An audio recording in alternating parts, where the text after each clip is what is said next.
आयरा की जो केमिस्ट्री है वो बिल्कुल मियां बीवी वाली लग रही है। और दूसरी तरफ मुबशरा और जैद की केमिस्ट्री और भी स्ट्रॉन्ग हो रही है। लेकिन यहाँ पर होने वाली है कशमाला के शोहर चुन्नू मुन्नू की एक अलग ही चवल। लेकिन आसिफ साहब इस सिचुएशन को कैसे संभालेंगे वो मैं बताऊंगी आपको आज के रिव्यू में। अच्छा किस काम के। अस्सलाम वालेकुम जनाब, आज हम डिस्कस करने वाले हैं ड्रामा सीरियल में। आज मैं आपको बताने वाली हूँ मैं ड्रामा में आने वाले बहुत इंटरेस्टिंग ट्विस्ट के बारे में। इस ट्विस्ट के बाद तो मैं ड्रामा की स्टोरी बिल्कुल हिल के रह जाएगी। राना जी आपको बताने वाले हैं मैं ड्रामा के एक इंटरेस्टिंग ट्विस्ट के बारे में, सो इसलिए आपने ये रिव्यू एंड तक जरूर देखना है। नहीं बॉस रॉनी ने जो कहा था सो कहा था। हम मालूम है तेरे बाप को मत सिखा, चल। मैं ड्रामा में आयरा और आसिफ अंकल की केमिस्ट्री इतनी मजेदार लग रही है, इतनी अच्छी केमिस्ट्री तो यहाँ पर जैद और आयरा की नहीं लग रही थी। मतलब यहाँ में एक तो आसिफ अंकल की पर्सनैलिटी लाइक वाओ, मतलब अंकल ने इतने अच्छे कपड़े पहने हैं, मतलब उन्होंने ना बहाज यानी कि जैद को भी बीट कर दिया। जैद ने था मतलब बेचारा एवं लगता किसी गरीब प्योदा पुत्र, और जो अब्बा जी है ना वो सही बिजनेसमैन और अच्छे सेट लग रहे हैं। इस ड्रामे में अगर किसी मेल कैरेक्टर की पर्सनैलिटी मजेदार है ना तो वो है आसिफ अंकल।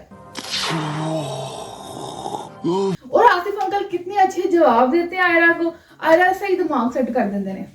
अच्छा हम लोग समझ रहे थे कि आयरा बेचारी है, मजलूम है, लेकिन वो कहीं से मजलूम नहीं है। देखो सी हरकतें उसकी, पहले तो उसने उनके दुश्मन के साथ काम किया, ठीक है, पहले उनको बिस्ती करा के आ गई, चलो हुण गल खत्म हो गई सी। वो दोबारा उसने चली गई उनके कोल एक्सप्लेनेशन देन। वो पाई हालांकि दुश्मन है, उन्हें क्या भैन तू घर वसाना जाके इंसाना तना वसा, ऐदा घर नहीं वसदे होंदे, बिजनेस फिर भी चल जाता, लेकिन आड़े काम तू फड़े ने चंगे नहीं है। मतलब हम लोग कब से कह रहे थे आयरा बाजी को हिया शर्म कर, उसकी भाभी ने उसको इतनी अच्छी बातें समझाई है और उसके बाद वो फिर चली गई है उस दुश्मन के पास। उसको क्या एक्सप्लेनेशन देनी थी, मतलब जरूरत क्या है, मतलब लेकिन वो समझ नहीं आई। और उस तो बाद एक दोस्त तो वड्डी बगैरती की थी। मतलब हम समझ रहे थे कि आयरा अब रिश्ता बेहतर करेगी, भाभी ने समझाया था शायद होश ठिकाने आगे हों, लेकिन नहीं, आयरा हले जो अपनी उस कमीनगी ते कायम है। वो की करती है कि वो आंटी जेडी एवें आसिफ साहब दी ना बेगम बना के ले आंदी।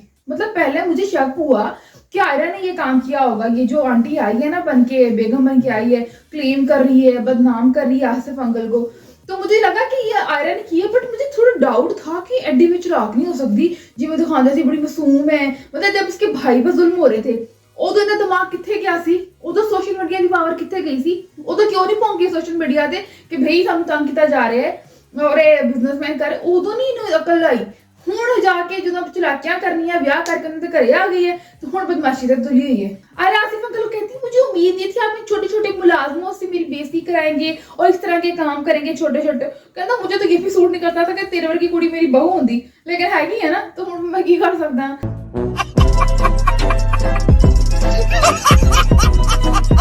यहाँ अंकल का जो मतलब लाइन थोड़ी मैंने चेंज कर दिया, लेकिन जो यहाँ पे लाइनिंग थी वो बहुत ही इंटरेस्टिंग, बहुत मजेदार थी। रिसेंट दोनों एपिसोड में ना फाइनली आयरा का कोई कैरेक्टर दिखा और वो बहुत अच्छे से दिखा आसिफ के साथ। उधर हम बात करें मुबशरा की, तो मुबशरा और जैद की केमिस्ट्री डेवलप हो रही है।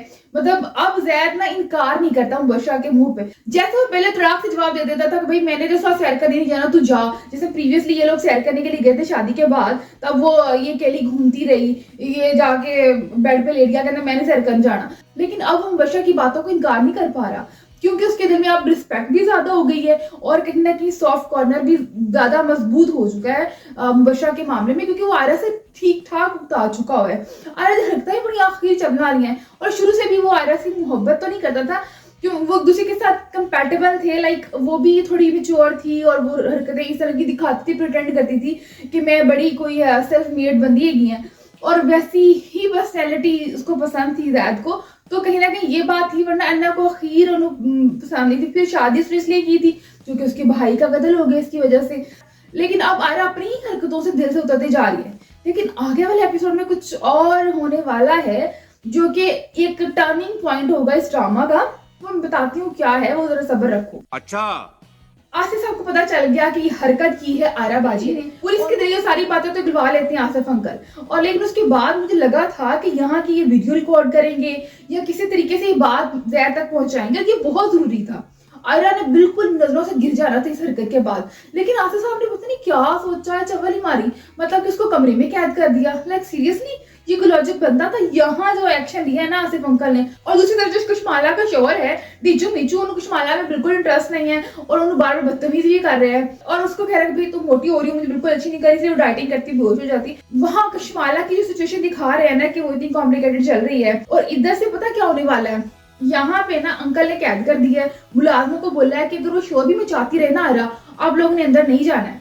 और वो जो डीचू मीचू है ना, वो इनके घर के चक्कर काट रहे हैं। अब उसका यहाँ पे चक्कर लगाना कोई ना कोई चक्कर तो है, वो यकीनन आयरा को तंग करने वाला है, कोई ना कोई सीन होने वाला है यहाँ पे, जिसका रिएक्शन फेस करना पड़ेगा यहाँ पे मुबशरा को। लाइक शुरू से अंकल ने जो हरकतें की है ना मुबशरा की और जैद की शादी से लेके एंड तक, अब आयरा को यहाँ तक ना अंकल ही लेके आए हैं, वरना ब्याह को नहीं करना अगर उनका भरा रहता। लेकिन इन्हें ना खीर तंग किया है कि वो इस हद तक पहुंची कि उन्हें इत्थे ब्याह कराया। हुण जिहड़ी हरकत अंकल ने की थी कैद करने वाली, और उस तो बाद थोड़ा ठरकी वाला मीचू मीचू है, उन्हें कोई चवल मारनी और उस तो बाद कोई ना कोई नई सिचुएशन क्रिएट हो जानी, फिर से आयरा मजलूम बन जाएगी। और अब इस सिचुएशन में तो मजलूम बनती भी है ना अगर ऐसा कुछ होता है तो। लेकिन सोचने की बात तो ये है कि राइटर ने सोचा यहाँ पे क्या, जहां हम सोच रहे थे कि मुबशरा के साथ सेटिंग सही हो रही है जैद की, और इधर आयरा जो नजरों से गिरती जा रही है, वो वापस आयरा को वो मजलूमियत की वजह से, पहले भी एक मजलूमियत की वजह से उसने शादी की है, अब एक और बड़ी वजह मिल जाएगी, तो ये क्या कहानी किस तरफ लेके जाएंगे। लेकिन आसिफ अंकल बहुत चालाक है, जब जैद वापस आएगा ना तो सारी सिचुएशन नॉर्मल कर देंगे,